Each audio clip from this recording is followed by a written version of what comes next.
Mesdames, Messieurs, peuple congolais, chers membres de la diaspora, je vous informe que historiquement, depuis déjà le coup d'État sanglant France-Afrique du 5 juin au 15 octobre 1997, qui avait déjà coûté la vie à plus de 30 000 morts, suivi des opérations Mouebara de 1998 à 2000, qui avait coûté la vie aussi à 400 000 Congolais.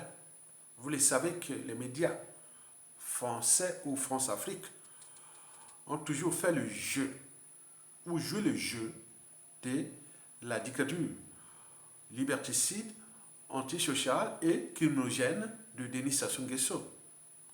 Mais ce que le journal Canard Enchaîné, que je vous invite d'aller acheter aujourd'hui, vient de publier aujourd'hui même une tribune contre la personnalité profonde du tyran Denis Sassou Nguesso et la honte de ce dictateur lors des funérailles de la reine Elisabeth II, alors qu'il n'était pas invité. Cette tribune de Canard Enchaîné ouvre des perspectives nouvelles vers le processus conduisant à la chute du dernier dictateur encore en activité criminogène d'Afrique au regard de son capital décès qui avoisine déjà le million de morts. Vous le savez par ailleurs que Denis Sassou Nguesso et ses réseaux France-Afrique nous ont toujours intenté en procès. Vous savez que à l'échelle occidentale, c'est la France qui est au premier rang des procès intentés par Sassou Nguesso contre ses compatriotes congolais qui dénoncent sa dictature, ses crimes et autres, passés dans toute l'Europe occidentale.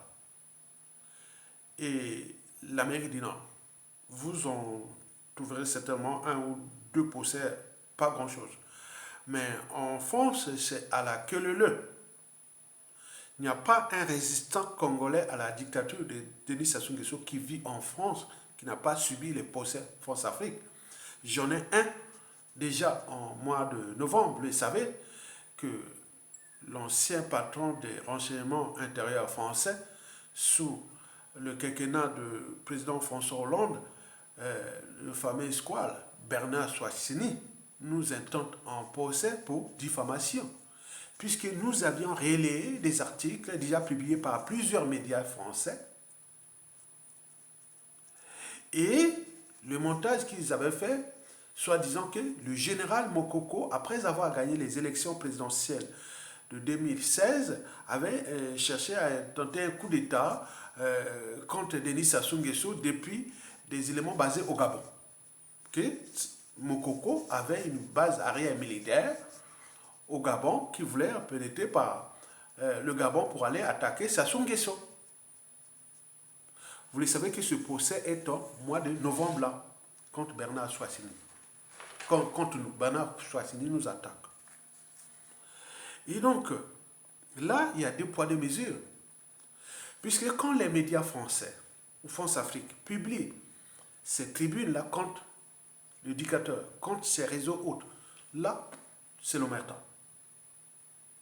Mais quand nous, Congolais, on prend ces publications-là, ces tribunes-là, on les met dans les blogs, dans les médias et réseaux sociaux, et là, on nous intente en procès. Vous imaginez ce qui va se passer en novembre, où Bernard Soissini, l'ancien patron des services de renseignement intérieur français, c'est le patron du FBI, ancien patron du FBI français, m'attaque au procès. Et donc, comme Mokoko n'est pas là, il est en prison. Donc, on ne peut pas. Donc, on a demandé à la justice française d'aller interroger Mokoko. Est-ce qu'il voulait... Non, on le sait qu'il n'y avait rien. Mokoko n'est pas un putschiste. Mais nous, on prend les avocats, on prend ceci pour des opérations. Le but est de faire, comme dit mon avocat, c'est l'exemple. Comment cela se fait-il qu'il y a eu, dans les médias et réseaux sociaux, sur cette affaire-là, il y en a eu peut-être plus de 10 000 publications dans Twitter, dans Facebook et autres. Mais comment cela se fait-il que Bernard Soissini vient me choisir que moi, c'est toi qui as publié ça. Quand on voit, j'ai relayé, comme dans les médias réseaux sociaux, on publie, on peut partager. J'ai partagé ça, maintenant c'est moi le problème. Parce que comment? Il y a les tensions est là, les tensions est là. Qu'est-ce qui se passe derrière ça? Donc, mais nous, on prend.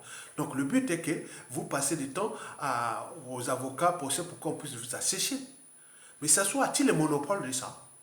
Au moment qu'il n'aura plus, il ne sera plus là au pouvoir, et le clan et autres. Vous imaginez l'injustice que nous subissons? Des milliers d'internautes publient un article, que ce soit du Figaro, de Nouvelle Obs, du Canard enchaîné et autres, ont choisi qu'un tel, deux, trois personnes. Quand on va voir les autres personnes là, on dit ah, Ayatonga, c'est les réseaux Mokoko, c'est les cerveaux en France et autres. Donc vous imaginez les tensions. Donc, mais en entendant, il y a eu quand même préjudice psychologique, moral, mais aussi financier parce qu'on paye les avocats. Mais étant donné que nous avions une diaspora et autres, bon, on n'est pas solidaire, donc on se débrouille toi-même. Donc on prend les comptes de personnel et on va payer des avocats alors que c'est l'intérêt général. Mais quand on appelle aux Congolais, venez maintenant, voilà, vous voyez, donc déjà ça. Donc, ils ont compris, ils le font. Ils font ce qu'ils savent bien que les Congolais ne sont pas solidaires. Sinon, ça se saurait. Que Sassou Nguesso ne serait pas encore là aussi. Donc, vous imaginez ce que nous subissons. Là, le Canard enchaîné vient de déballer tout de la personnalité profonde de Sassou Nguesso et de ses réseaux France Afrique qui l'ont invité du Congo là-bas jusqu'en Grande-Bretagne alors qu'il n'était pas invité. Donc, il y a eu... Donc, vous imaginez. Et ces gens-là, on ne peut pas les citer. Les noms, ils sont là dans le Canard enchaîné. Parce que c'est les Blancs publient ça. Mais quand c'est nous, Noirs, ah tiens, si je prenais l'article de Canard enchaîné, je publiais quelque part ou je relayais quelque part, il est certain qu'il va m'attaquer, moi. Parce qu'il sait bien que tout... C'est surgical. Ils savent qui est qui attaqué. Vous publiez l'article, imaginez ce que j'avais publié. Plein du monde. Ils sont allés prendre un article, une publication que j'ai publiée dans l'une de mes pages, oui, de mes pages Twitter. Et ils sont allés voir là, mais la page là n'est rien parce que cette page là, qu'ils sont allés prendre, cette page là est liée au public français. C'est que j'ai relayé les informations de tout ce que j'ai publié du savoir et de la connaissance du monde entier, de la comme un occidental qui parle aux occidentaux, quoi. Donc ils ont vu ça, ah non, non, non, non, non. Donc, mais quand il s'agit des trucs congolais, il a dit, oh non, c'est entre eux. Mais quand on fait des trucs, il y a ça touche la, les blancs là, il ne faut pas, quoi. Vous imaginez ça. Donc, là, je l'invite Sassou Nguesso et son clan à attaquer le journal Canard enchaîné, si on en a la possibilité, si on en a l'intention. Mais pourquoi pas? Pourquoi que nous? Donc, allez voir vous-même, mesdames, messieurs. Donc, nous sommes là en train de faire tomber un dictateur. Donc, venez à la lutte. Parce que cette lutte est rude et passionnante à la fois. Rude lorsqu'on n'est pas entouré des gens qui ont la même mission que vous. Quand on voit ce que les coups bas et coups tordus, qui s'assoient, on cogne sur nous, avec les moyens de l'État, qui à tout instant peuvent tomber aux mains des Congolais. Qui ne dit pas qu'à tout instant, je peux être ministre de l'Intérieur du Congo-Brazzaville? Qui ne dit pas que à tout instant, je peux être point du Congo-Brazzaville? Et, comme on dit, Mokilito Ato, les loyaux, l'obé à Moninga. Donc, ne blesse personne. Parce que celui qui blesse peut oublier. Mais celui qui porte les cicatrices n'oubliera jamais. Et oui, mesdames, messieurs, peuple congolais, chers membres de la diaspora, pour terminer cette introduction, voici ma conclusion. C'est-à-dire, nous, Congolais, individuellement et collectivement, du nord au sud, de l'est à l'ouest, ce que j'ai remarqué. Donc, ils ont des profils cibles. Ils savent qui cogner. Donc, quand vous voyez les publications, les tribunes, il y a beaucoup de choses là. Donc, ils regardent. Donc, nous sommes ciblés. Comme moi, je suis déjà ciblé. Ils sont déjà que, attends, ils cherchent seulement une petite erreur et autres. Bon, ils attaquent. Donc, vous imaginez combien y a-t-il des Ayatonga en France? Il y en a des millions. Combien y a-t-il d'Ayatonga en Grande-Bretagne? Il y en a des millions aux États-Unis, au Canada, dans l'Occident et autres.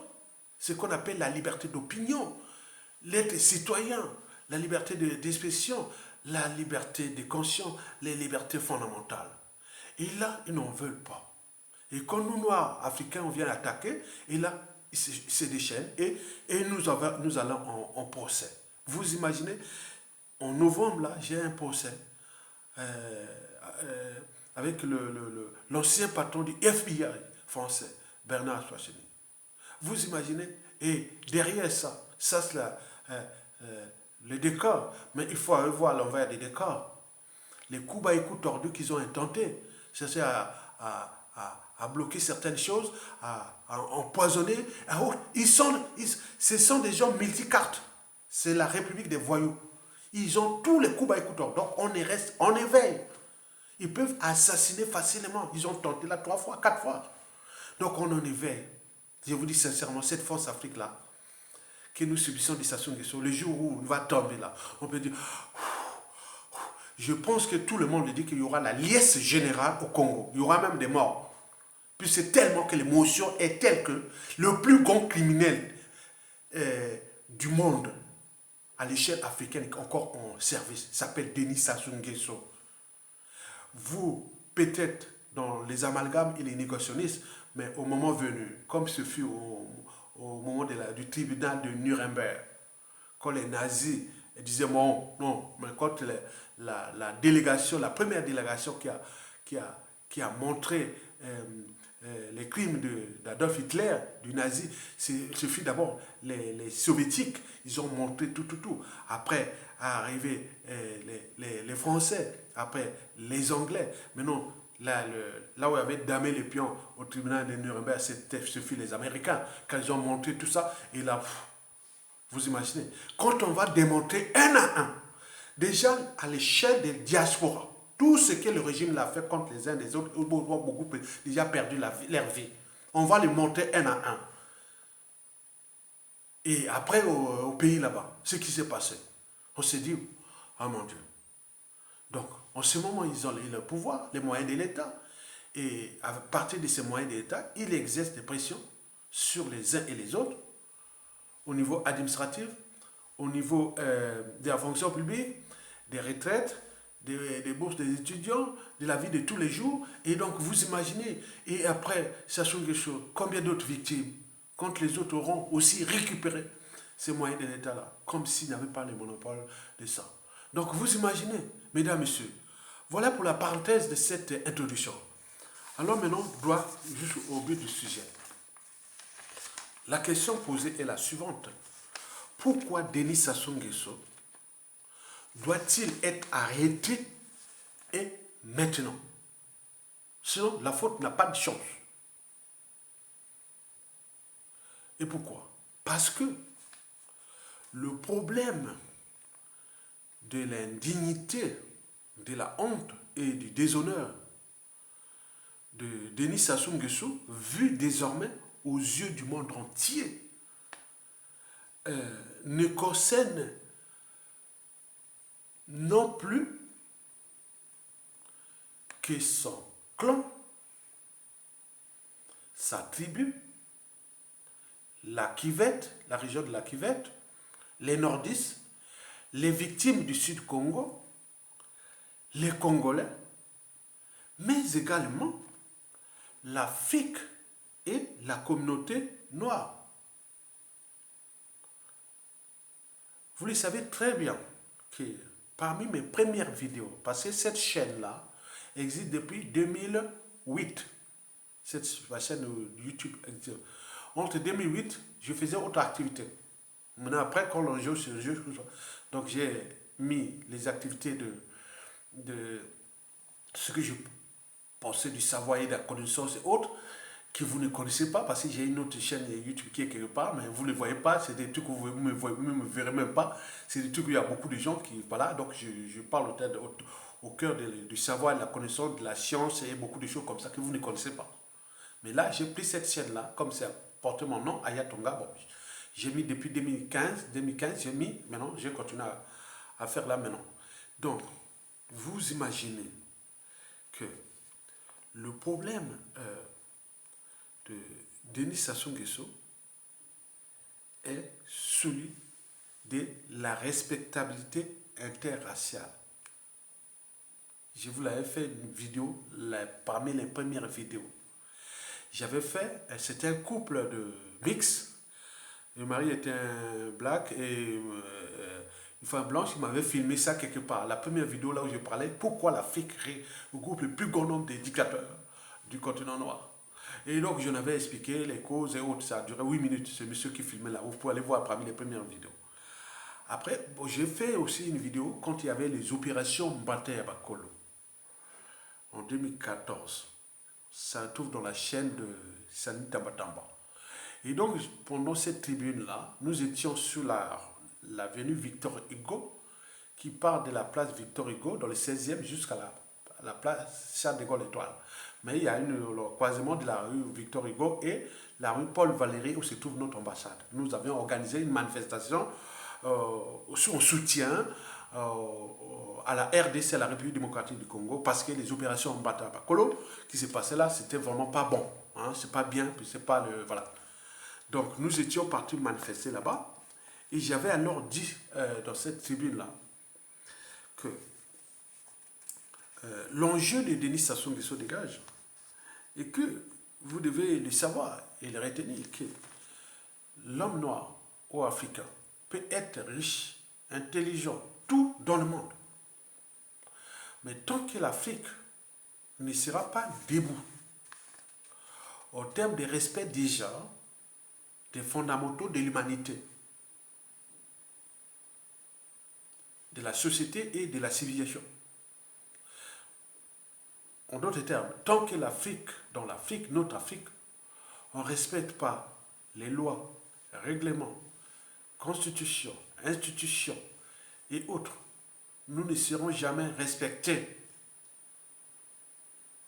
Parce que derrière ces affaires-là, ici, on pense à la raison. Est-ce qu'ils sont raisonnables? Est-ce qu'ils sont conscients? Est-ce que ce sont des humains? Vous faites, on met les règles communes qu'on appelle l'État. L'État interpersonnel et autres. Mais à chaque fois, on voit ce qui se passe en Afrique. On se demande, est-ce que c'est vraiment, est-ce que c'est ça? Bon, non, voilà. Donc, je suis bien placé parce que l'esclavage a commencé, ou le code noir a commencé par les zoologistes, les naturalistes comme moi. Je vous ai dit que j'ai eu bac plus 4 déjà, en dehors de bac plus 5 après, pour d'autres métiers. J'ai une bac plus 4 en France, SVT. Donc tout ce qui est l'histoire de la géologie, de tout ça. Donc les gens comme les Buffon, les Cuvier et autres qui étaient les premiers à mettre le code noir, parce qu'on se demandait, est-ce que le noir est humain? Est-ce qu'il a une âme et une conscience? C'était ça. Allez sur la tour Eiffel, vous voyez c'est les Buffon, c'était les gens qui étaient à l'origine du code noir. Moi, en tant que naturaliste, ce sont des notions que je connais depuis là-bas jusqu'à... Oui, je peux vous retracer cette histoire de notre existence depuis la création de la Terre, telle qu'on a enseigné par les sciences naturelles. Depuis il y a 4,8 milliards d'années jusqu'à au 28 septembre 2022. Et donc, il faut en tenir compte du savoir et de la connaissance. Et donc, sur ce plan, il faut se dire que nous, on nous regarde d'une autre manière. Est-ce que ce sont des humains? Est-ce qu'ils ont franchi les barrières de la raison? Est-ce qu'ils savent qu'est-ce que c'est la liberté? Est-ce qu'ils savent qu'est-ce que c'est la dignité, l'esprit critique, la conscience? La transmission des valeurs, des libertés, des dignités et de autres. Est-ce qu'ils savent respecter les règles? Et quand nous crions autres, ils nous regardent comme des animaux, des celles qui crient. Trop d'émotions au-dessus de la raison des autres. Donc l'enjeu est là. Je voulais tout simplement expliquer dans cette vidéo de 5 minutes ce que je suis en train de vous argumenter. Donc l'enjeu de la respectabilité interraciale est là. Quand on voit ce qui venait de se passer à Londres avec Sassou Nguesso. Quand on est membre du clan de Sassou, on a au moins une âme, une conscience. On peut se dire, ah, Sonia, il a fait vraiment, on n'a jamais vu. On ne t'a pas invité, pourquoi tu vas là-bas? Pourquoi que tu vas te ridiculer là-bas? Donc il y a d'autres enjeux. Mais quel enjeu? Quand on est embauché, on se dit, attends, pourquoi ça se fait ça? Ici, la tribu est fouchue à cause d'un individu. Il vient souiller toute la tribu. Prenons notre responsabilité ici, ailleurs, partout dans le monde, quand il y a des problèmes comme ça, même chez nous, historiquement, dans nos traditions, quand il y avait un monsieur comme ça, il devient indigne, on le carte, il se met au bout du village, personne ne vient le voir, on les laisse. On ne le tue pas, hein? Non, on ne le tue pas. On les laisse au bout du village, personne ne vient voir, il va mourir de sa propre indignité ou autre. Au niveau de la cuvette, je vous l'ai dit, on défilait ici à Paris. On montrait la région de la cuvette, la noire. Moi, j'étais de la cuvette ici là. Vous voyez les manifestations de la diaspora congolaise de fond entre 2011 à 2014 à 15 à peu près. On voyait la carte avec la carte du Congo en noir. Et plutôt c'est ma région, qui est aussi la région de Sassou Nguesso, puisque c'est les tribus voisines. Et donc, moi, j'ai dit, ah, moi, j'ai dépassé ce niveau. J'ai atteint le niveau de conscience. J'ai dit, bon, pour les besoins de l'histoire, c'est dire que il y a eu un indigne dictateur du Congo qui venait de la tribu, mais il y avait des gens comme Ayatonga qui étaient vraiment, voilà. Et demain, quand il y a un autre qui va arriver dans une région autre, c'est pas fini. L'histoire humaine n'est pas finie. Ça, ce n'est pas le premier, le dernier dictateur sanguinaire du Congo. Hein. Il y en a encore, va avoir dans l'espace et le temps. Hein. Donc, il va se dire dans les crises comme ça, ah oui, dans la cuvette, il y avait aussi des gens comme Ayatonga. C'est ce qu'on appelle l'intellectuel. Un intellectuel, c'est un être dégagé, engagé pour des causes qu'il trouve justes. Mais ces causes-là peuvent répondre à des enjeux plus ou moins partagés. Donc, quand vous êtes intellectuel, vous devez avoir ce qu'on appelle la liberté de conscience. Donc, on vote âme et conscience, on trouve que non, c'est pas bien, quelle que soit l'appartenance. Quand il y a des choses qui se passent bien passées par là, il faut aussi, voilà, la raison c'est ça. Donc, au niveau de la cuvette, mais allez voir les nordistes. Comme tout chez nous est par appartenance. Vous les nordistes, ben oui. Et quand il y avait les Suba, c'était comme ça. Ah, vous les soudis, vous... Non! Il y avait dans les Suba des tordus du nord et des tordus du sud. Des Indiens du sud, des Indiens du nord qui ont rentré là. Mais nous, comme tout est par appartenance, comme dans toute organisation, qu'elle soit État, entreprise ou association, lorsqu'il y a un dysfonctionnement, c'est celui qui est toujours à la tête qui est responsable. Le poisson pourrit toujours par la tête. Donc on dit, bon, ben c'est lui. Comme il est du nord, bon, ben c'est bon. Comme il est du sud, il va.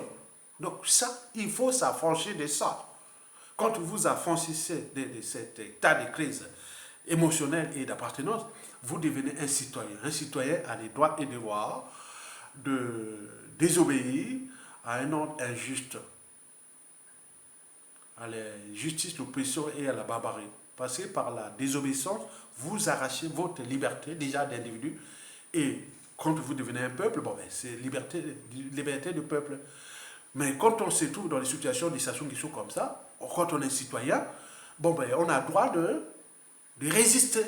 Par la résistance, vous arrachez votre dignité des citoyens, d'individus, à la différence des sujets, de l'indigène et des esclaves. Oui, dans les situations de Sassou Nguesso, en tant que peuple, vous pouvez exprimer votre pouvoir de peuple. Ce pouvoir de peuple peut s'exprimer de deux manières. Soit par l'insurrection, c'est-à-dire le peuple, ou soit par un coup d'État militaire salutaire. L'enjeu que l'État n'appartient à personne, c'est un bien commun. Vous êtes dans un bateau, dans une banquise quelque part, ou dans la mer du Nord, ou dans les mers du Sud, il fait froid et autres. Vous savez que vous avez un bateau qui est là. Vous devez protéger d'abord le bateau. Parce que si ça chavire, vous êtes foutu. Le pays, c'est ça. On peut tourner, faire chacun dans le bateau, il peut aller faire ce qu'il fumer, d'autres peuvent faire ceci, boire ou autre. Il fait ce qu'il veut dans le bateau. Quand il est encore là, c'est ça. Le tas, c'est ça. Le pays, c'est ça. Mais nous, on veut tout détruire à cause d'un individu qui n'est que de passage sur terre, Denis Sassou Nguesso, et qui va nous laisser une merde qui, au regard de la respectabilité interraciale, c'est ça, ça va traverser les siècles. Donc Sassou Nguesso devient la signification quelque part du Code noir. Je ne veux pas dire qu'il y a des suprématistes France-Afrique ou européens occidentaux qui tirent les ficelles derrière et veulent regarder les noirs. Que peut-être quelque part, il faut réfléchir.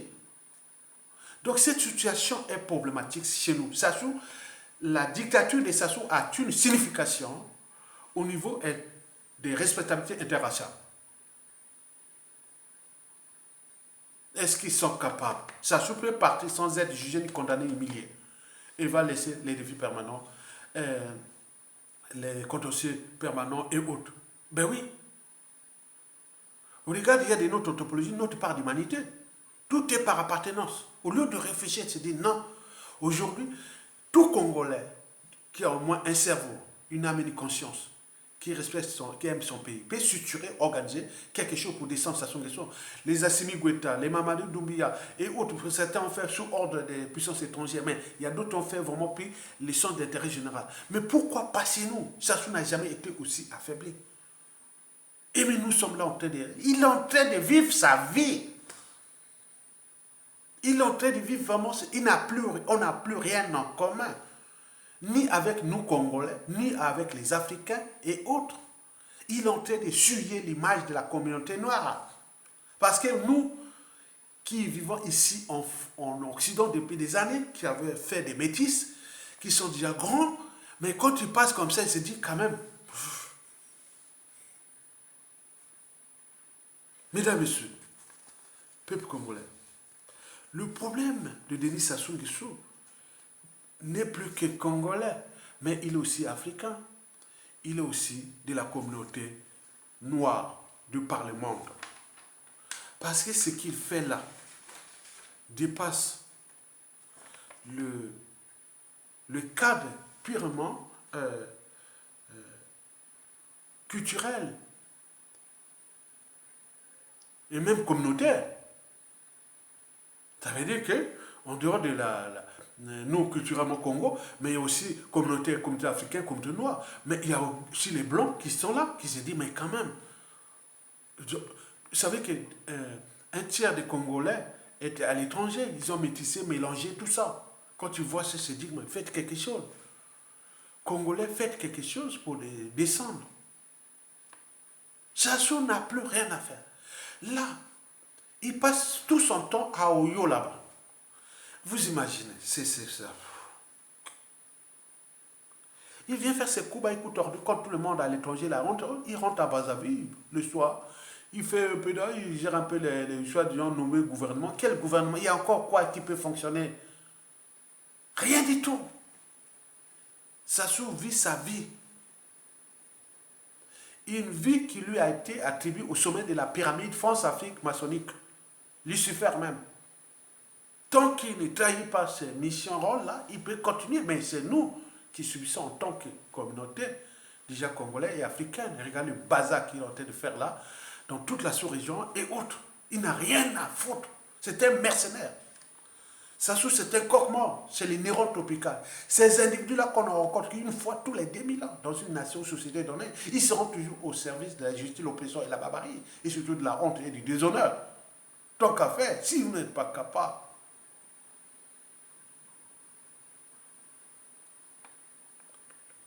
l'enjeu de dégager Sassou Nguesso est de survivre. Regarde, il n'a plus rien en commun. Et à ce moment-là, si on a un cerveau, une âme et une conscience, on s'est dit, bon, lui déjà, il nous conçoit comme une population conquise, soumise et vassalisée. Par conséquent, si vous êtes capable, venez le chercher. Si vous n'êtes pas capable, arrêtez de glander, de autres. Trouvez vos boucs émissaires, faites qu'est-ce que ça peut faire. Il sait bien qu'au suivant, je vous l'ai dit que ce pays-là risque de choper un salaud. Ben oui, ce pays-là risque d'avoir un salaud, comme disait Youlou. Un jour ou l'autre, le premier président du Congo, un jour ou l'autre, nous aurons un fou dans ce pays. Et si ce fou-là, c'est pas Sassou Nguesso, avec son capital d'essai, avec tout ce qu'il fait, Sassou est officiellement fou. Sassou est officiellement fou. En plus, il est âgé, la 80, il perd la mémoire. Mais donc, ça devient une marque déposeur, un produit pour ces gens-là qui vivent sur lui, donc ils les protègent. Mais ils sont là. Donc, ces gens-là deviennent aussi le crime du pays. Comment au sein du clan, de la tribu, des armées, vous êtes là en train de regarder, immédiatement ça va partir, vous allez venir quoi? Ça se trouve, et où les Américains, les Français vont dire, bon ben c'est fini, bon, on change de chercher notre pion, parce que l'enjeu de l'Occident en Afrique, c'est aussi les Sassou Nguesso qui sont en train de suyer les enjeux de l'Occident en Afrique. Il faut se le dire que Sassou Nguesso est l'incarnation aujourd'hui de la mauvaise image de l'Occident en Afrique. Mais ils vont peut-être se décider de l'éjecter et vous allez dire, ah oui, l'Occident ou la France a placé encore notre pion. Mais qu'est-ce que ça peut faire? Vaut mieux encore changer là pour qu'on puisse peut-être un processus, puisque nous sommes incapables. On n'a que des émotions d'appartenance. Regardez tout ce qui se passe. Sassou a tellement tiré les barrières de l'humanité. Chez nous, on ne sait même plus quelle est notre part d'humanité.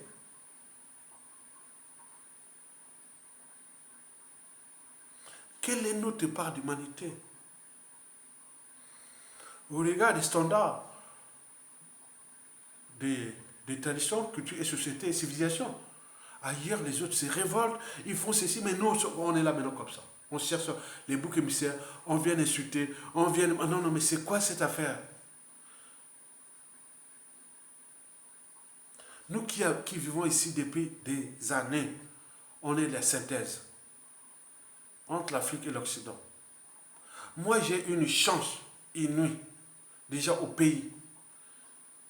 Je suis né certes à Brazzaville, mais j'ai vécu dans la jungle. Je connais la réalité africaine. C'est-à-dire, moi, j'arrive au Congo, hein, comme je vais partir en Amazonie ou autre. Mais j'ai d'abord été un villageois. J'ai été un villageois. Je dis que j'ai le statut de villageois. Regardez les villages au Congo là. J'étais un villageois. J'avais un vélo, j'avais un villageois. Un villageois. Mais un villageois qui passait les études, voilà, voilà. Même si ça veut dire, oh, les sorciers et autres. Mais comment ça veut dire qu'il va au village, il passe que des classes.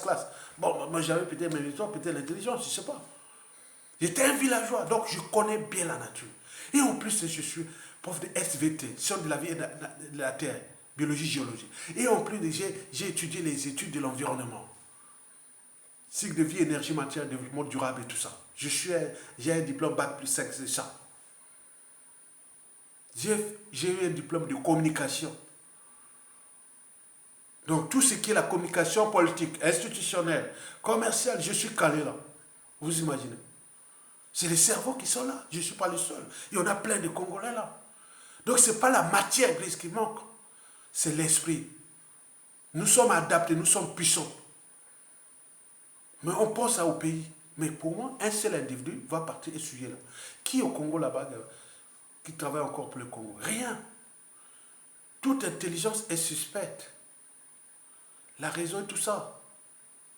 Quand on parle de Rigobert Ndeli, qu'il a fait... Non, non.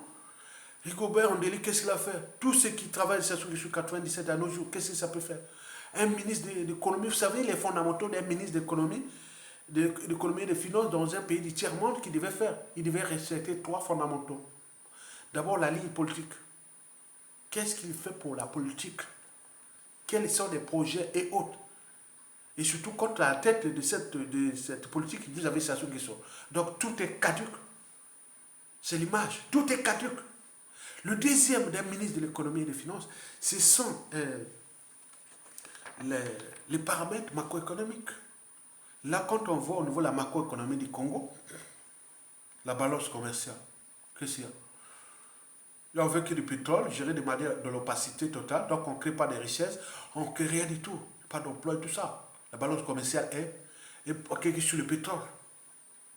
Le bois dans l'opacité totale et tous les restes, rien du tout. Mais quand on voit, on passe au deuxième indicateur, taux d'investissement.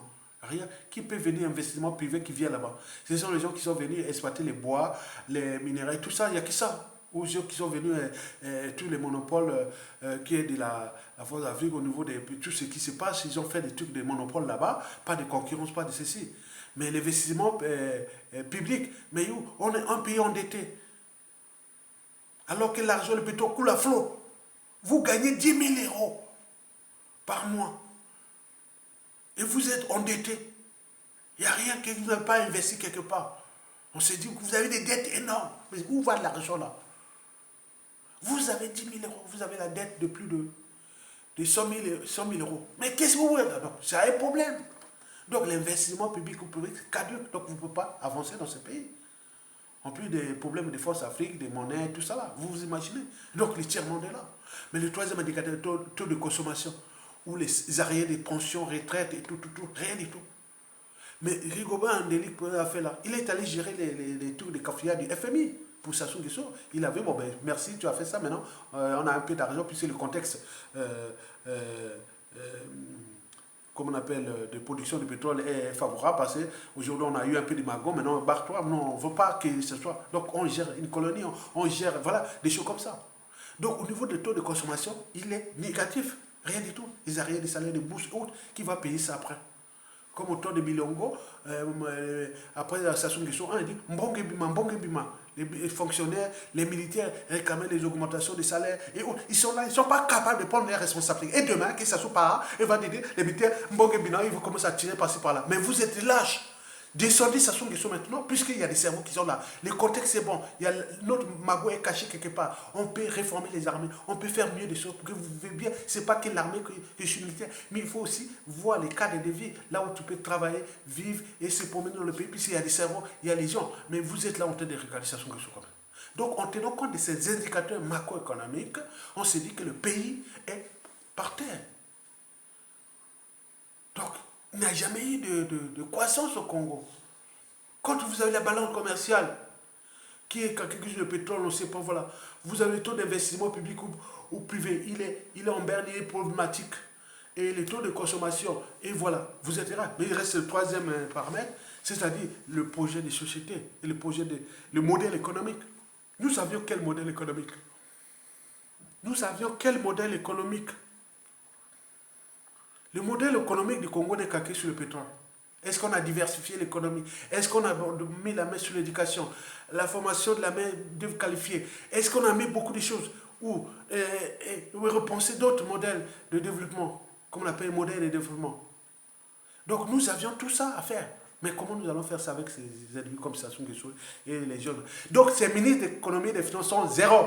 Donc ils ne savent pas. Moi je regarde ça des indicateurs. Rien du tout. Donc il ne faut pas dire, ah oui, mais il a fait ça, vous pouvez embrouiller, rien du tout.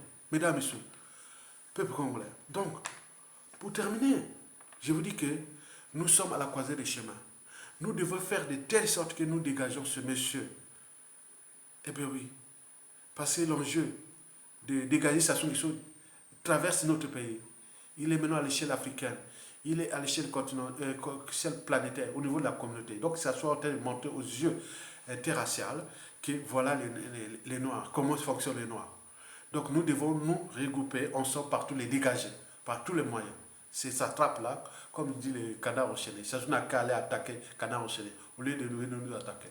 Ils étaient là, CG, mes pages médias réseaux sociaux, plus mes pages YouTube, pour voir qu'est-ce qu'il a dit quelque chose, pour dire, oui, dénoncer là-bas. Mais vous n'avez pas les monopoles, ça. Hein. Nous, on est déjà rodés. Hein. Donc, au moment venu, hein, attendez, hein, ah oui, hein, ça peut choper. Hein, au moment où on récupère les moyens de l'État. Donc, vous voyez déjà ça. Donc, prenez conscience de ça. L'enjeu de dégager Sassou Nguesso devient national, patriote. Donc, il n'y a plus de nord, sud, est, ouest. C'est des individus. Et nous allons résoudre ce problème-là entre nous, en famille, pour repenser une nation nouvelle dans un monde interdépendant. Je vous remercie.